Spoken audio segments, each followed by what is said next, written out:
샬롬, 예수님을 닮아가는 아침. 오늘 함께 읽으실 말씀은 고린도전서 2장 1절에서 9절까지의 말씀입니다.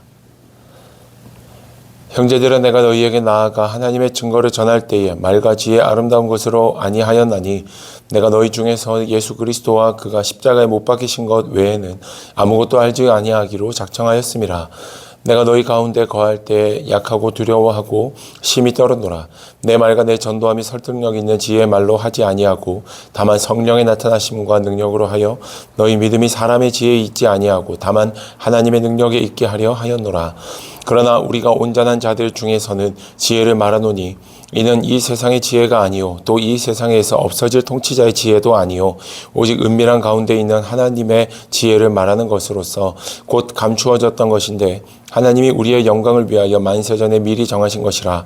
이 지혜는 이 시대의 통치자들이 한 사람도 알지 못하였나니 만일 알았더라면 영광의 주를 십자가에 못 박지 아니하였으리라. 기록된 바 하나님이 자기를 사랑하는 자들을 위하여 예비하신 모든 것은 눈으로 보지 못하고 귀로 듣지 못하고 사람의 마음으로 생각하지도 못하였다 함과 같으니라. 아멘. 사도 바울이 고린도 교회로 편지를 쓸 때 당시 고린도 교회 안에는 정말 다양한 문제들이 있었습니다.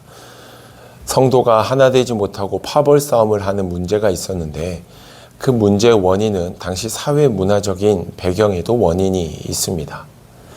당시에는 수사학이 굉장히 발달했었는데요. 수사학이란 말로 사람들을 설득하는 것이다 라고 생각하시면 됩니다. 뛰어난 말 주변으로 사람을 설득하는 것. 그런데 이런 수사학이 교회 안으로도 흘러들어와서 단순히 예수님의 십자가만 전하는 것이 아니라 뛰어난 언변으로 십자가를 전하고 또 철학적인 사고와 여러 가지 것들을 접목시켜서 말 잘하는 사람들이 교회 안에 생겨나기 시작한 겁니다. 그러니까 지금으로 보자면 담임 목사님보다도 뛰어난 설교 잘하는 부목사님들을 좋아하는 세력들이 그런 사람들이 교회 안에 모이게 되는 경우들이 있는 것처럼 단순히 복음을 전하는 수준에서 머무는 게 아니라 말을 정말 잘하는 사람, 그 말을 그런 자들을 따르는 무리들이 교회 안에서 생겨나기 시작한 겁니다. 우리가 먼저 1장에서 보았던 아볼로파에 속하는 사람들이 대표적인 수사학자였던 아볼로를 따르던 사람들을 이야기해 줍니다. 바울파, 바울을 따르는 자, 아볼로파, 그런 언변의 말을 잘하는 사람을 따르는 자, 게바파, 교회의 전통, 베드로를 의지하며 믿으며 신뢰하며 따르는 자, 이도저도 아닌 그리스도파, 그리스도만 따르는 자. 어떻게 보면 그리스도파가 정말 좋아 보이지만 그들은 하나님께서 세우신 사도들을 인정하지 않고 오직 그리스도만 외쳤던 그런 자들입니다. 그런 파벌 싸움이 일어나는 가운데 당시 문화로 인해서 교회가 쪼개지게 되는 그런 안타까운 현실 속에서 오늘 본문 말씀에서 보니 사도 바울은 오직 예수와 십자가만 전했다라고 얘기를 합니다. 사도 바울이 이와 같이 아주 단순하게 끊임없이 십자가만 외친 이유는 이것은 절대 인간의 지혜로 전달되지 않는다라는 것을 사도 바울이 너무 잘 알았기 때문입니다. 이미 사도 바울도 자신의 사역 속에 인간의 지혜와 말로 십자가를 전하라고 했던 적이 있지만 제대로 그것이 전달되지 않았던 것을 경험하였고, 이건 정말 주님이 해주셔야만 하는구나, 성령이 일하셔야만 하는구나 라는 것을 깊이 깨닫고 그 이후로부터는 오직 십자가만을 전하며 성령 하나님께서 그들을 구원해 주시기를 간절히 구하며 기도했던 것이 바로 사도 바울의 모습이었음을 성경은 말해줍니다. 우리가 예수를 믿게 되는 것, 예수를 알게 되는 것, 우리의 일생 속에서 우리의 삶 속에서 나타나는 참 많은 일들 속에 때로는 원하지 않는 일들도 있지만 그 원하지 않는 일이 세상의 방식대로 해석되는 게 아니라 하나님의 방식대로 해석되어지고 믿음으로 서게 되는 것은 인간의 노력과 뜻으로 되는 것이 아니라 성령님의 도우심으로만 가능한 것이다라는 걸 사도 바울은 일찍이 깨닫고 화려한 언변으로 십자가를 전하기보다는 오직 십자가만 어찌되었던 묵묵하게 누가 봤을 때는 조금은 답답하다라고 여겨질 만큼 성령께서 도와주시기만을 바라며 십자가만을 전달하는 전달자가 되었다라는 겁니다. 제가 담임 목회를 하고 나서부터 참 하나님 앞에 죄송한 것 중에 하나가 있다면 말씀을 진지하게 묵상하고 말씀 안에서 하나님의 뜻을 찾기보다는 어떤 예화를 해야 되지, 어떻게 해야 더 잘 전달하지에 대해 고민하고 신경 쓰게 될 때가 더 많더라라는 겁니다. 설교하다가 졸리면 어떡하지? 설교를 듣는 사람들이 졸리면 어떡하지?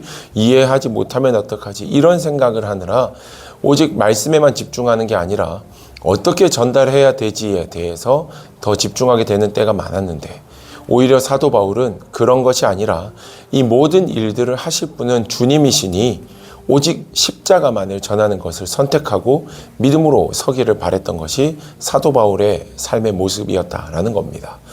사랑하는 여러분, 우리가 믿음을 가지고 오늘을 살아가는 것, 하나님의 자녀로 살아가는 것은 우리가 똑똑해서가 아닙니다.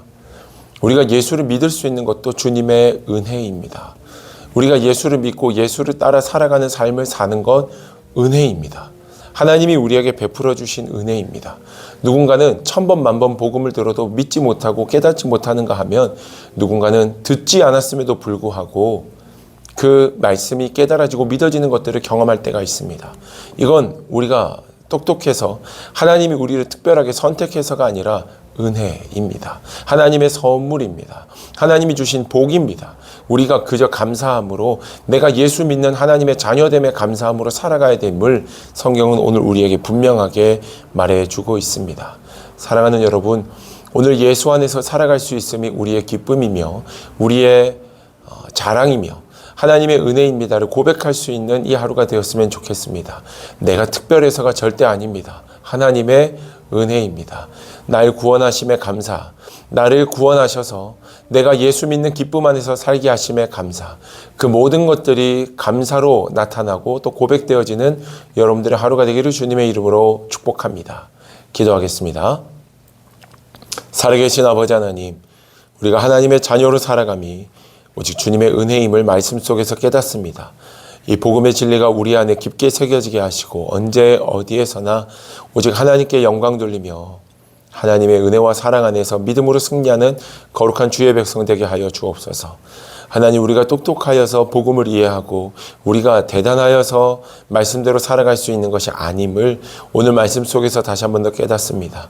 하나님의 복음을 깨달음도 은혜요, 말씀 안에서 살아감도 은혜요, 말씀이 능력이 됨도 은혜임을 믿사오니 은혜 안에서 오직 주님께 감사하는 이 하루가 되게 하여 주옵소서.